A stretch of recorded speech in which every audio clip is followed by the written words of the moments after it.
Welcome to a series called The End of Times, where we're going through the book of Revelation verse by verse to see what it is we can expect to happen in the end times. And as we've gone through this book verse by verse over the last couple years, we've hit that place where heaven and earth have been decreated, and the new heaven, the new earth, the new Jerusalem is presented to us, and we see what John sees in great description. And there's so much detail to this that it's important we don't just blast past it.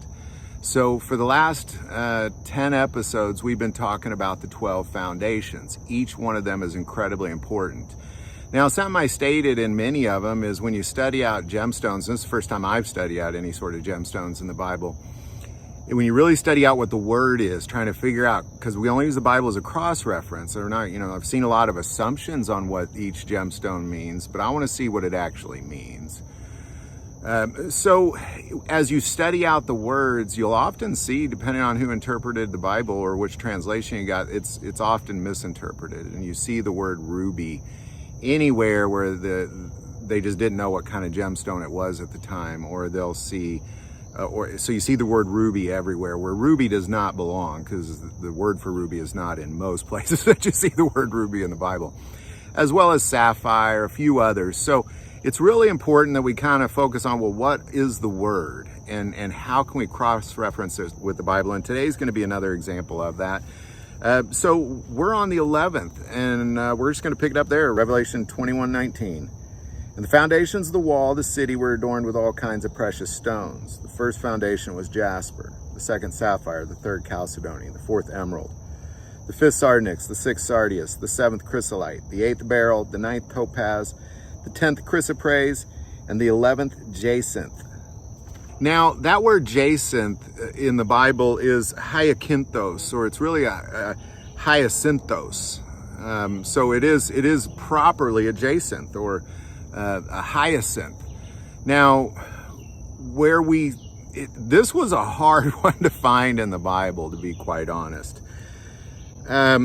There's a place, it's mentioned in Revelation 9:17, this is where the Euphrates River is dried up. And 4 angels are released. And an army of 200 million these are leading an army of 200 million. It says this about the 200 million. Now the number of the army of the horsemen was 200 million, and I heard the number of them. And thus I saw the horses in the vision. Those who sat on them had breastplates of fiery red, hyacinth blue, and sulfur yellow. Now, this word hyacinth, this is the same thing. This is hyacinthos. Most Bibles say sapphire there, so be cautious of that. And it really doesn't say here fiery red or sulfur yellow. It says fire, hyacinthos, and brimstone is what that says. So the brimstone is interpreted as sulfur, which of course would be yellow, some might argue.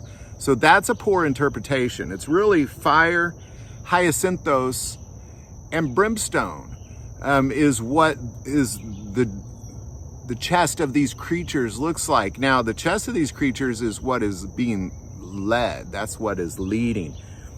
Now, we also see in Ezekiel 1:27 a hyacinth, and we're going to go there real quick. So it's all going to come together here at the end, so bear with me. We'll come back to these horses. In this moment, what Ezekiel is seeing the throne of God coming down and following the nation of Israelites as they be led off into captivity, and he describes what this looks like. So we'll just pick it up in 22. The likeness of the firmament above the heads of the living creature was like the color of an awesome crystal stretched out over their heads. And under the firmament, their wings spread out straight out towards another. Each one had 2 which covered one side, and each one had 2 which covered the other side of the body. So he's describing the 4 living creatures and the throne. When they went, I heard a noise of their wings like the noise of many waters, like the voice of Almighty, a tumult, like the noise of an army.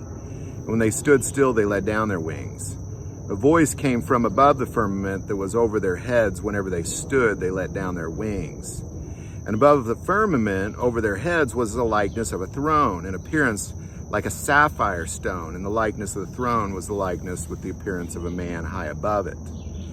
Also from the appearance of his waist and upward I saw, as it were, the color of amber, with the appearance of fire all around within it. All right, now this word amber is, because if we look at, well, what is a hyacinth? It's a red stone. It's a reddish stone. It can be anywhere between like an orangish, illuminating stone that's translucent, and we'll kind of come to that illuminating here in a little bit, to a dark reddish black stone. This is what a hyacinth looks like, or a jacinth. Now, this word amber is really just describing a dark red stone, is the description. So they just interpret it as amber. So if this is a jacinth, what we're looking at here is it's the chest area. Now here's what you can interpret from this, that when God left heaven, when he went around to and fro following the Israelites, and Ezekiel saw that his chest was this jacinth. And then in addition to that, when the 4 angels were released and they led their army of 200 million, their chests were fire, brimstone, and jacinth. And God himself, if we go back and we look, there's all sorts of smoke and fire coming from this thing. So you have fire, brimstone, and jacinth as God leaves and goes to and from. And I believe what this is God showing that he is a warrior and he is with you. Regardless of the circumstances, he is going to lead you through that thing. He will destroy your enemy, just like it says all throughout the Bible. And I believe this is a representation of that thing, of God saying, I will lead you through hard times, and I have led you to this place, this New Jerusalem, the place that my son said, I go and build you this place. I have led you here because we're the only ones that have access to it, and we were led. This is a leading color of God. I don't want to bring up, I'm just going to bring up the Talmud for a second, okay? Because the Catholics keep the Talmud in the Bible.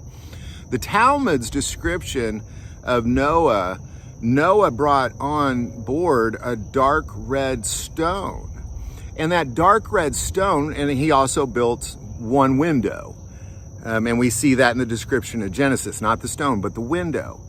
And in the Talmud, he would, and there was no day at all. It was dark the whole time for the longest time. So he would interpret day and night by putting this stone in the window, and it would illuminate during the day. Even though it was dark outside, it would illuminate during the day. So Noah would know, well, it's day. So according to the Talmud. So, let's throw that out there, and then let's just take it away, and let's only look at the Bible as a reference, because I'm not going to say the Talmud belongs in the Bible. I just think it's important we bring that up because the Catholics believe it belongs in the Bible, and I'm sure there's many people watching this who are Catholics. So I'm just throwing that out there. Now, let's go back to what the Bible says. But either way, it's always the chest. It's always this thing leading. This thing that's leading into warfare, this thing that's leading you to heaven, this thing that's leading you to Jesus Christ, this thing that's leading you to salvation. And I believe that that's showing I led you here. I led you here is what that says. The foundations of the wall of the city were adorned with all kinds of precious stones. The first foundation was jasper, the second sapphire, the third chalcedony, the fourth emerald, the fifth sardonyx, the sixth sardius, the seventh chrysolite, and the eighth beryl, the ninth topaz, 10th chrysoprase, the 11th jacinth. So there you go. Hope this video helps. Stick with us. Come a long way in this. We'll just keep digging through it. We got one more foundation to go. Any thoughts or insight on it, definitely put it below. If you like this video, click like and subscribe. Feel called to support this channel with Patreon. That link is also below. But the most important part of this channel is we take prayer requests. So please don't ever hesitate to send that in. Thank you for watching this episode of God, Family, and Guns. And as always, love God, love your family, and love guns.